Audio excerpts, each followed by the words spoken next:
ඩාලි. දැල්ල ගන්න තියෙන අමාරු.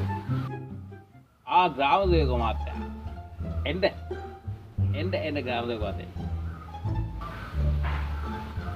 කො බල්ලා වැටලා?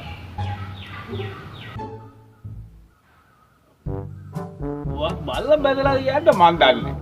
මම නම් බැදලා නැහැ. ඔන් කිව්වා.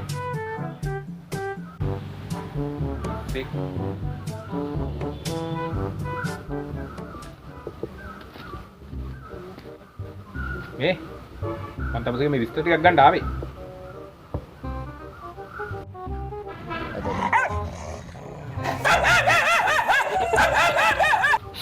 Tommy tik. Usat. Kawan nේද?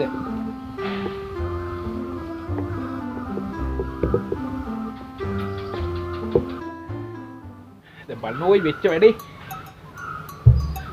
තමුන් දන්නා බල්ලෙක් හදන එක ලේසි වැඩක් කියලා. මගේ කකුල කෑවා දැන්. තමුසේ මේකට වග කියන්න ඕනේ. මං යනවා පොලිසිය. තමුසේට මං කරන්න පුළුවන් හැමදේම කරනවා. ග්‍රාමසේවක මහත්තයා එහෙම කියන්න එපා. මම කණ්ඩ දෙනවා විතරයි. දඩාවත යන බල්ලට කණ්ඩ දෙන එක මං කරාට බයික් මගේ වරදක් නෙවෙයි. බල්ලා කෑවා ග්‍රාමසේවක මහත්තයා කීකක්ද දැන්? බල්ලා මගේ නෙවෙයි. මේකට බේත් දෙලා නැහැ උපත් දෙන්න. ග්‍රාමසේවක මහත්තයා බල්ලා මැරුණොත් ග්‍රාමසේවක මහත්තයා මැරෙනවා. මට කරන්න දෙයක් නැහැ. ග්‍රාමසේවක මහත්තයා එක්ක බල්ලා අරන් ගිහිල්ලා කන්ට බොන්ට දීලා බලා ගන්න. එහෙම නැත්තම් ග්‍රාමසේවක මහත්තයා බල්ලාගේ නඩත්තුව මට ගෙවන්න. එච්චරයි ඕන.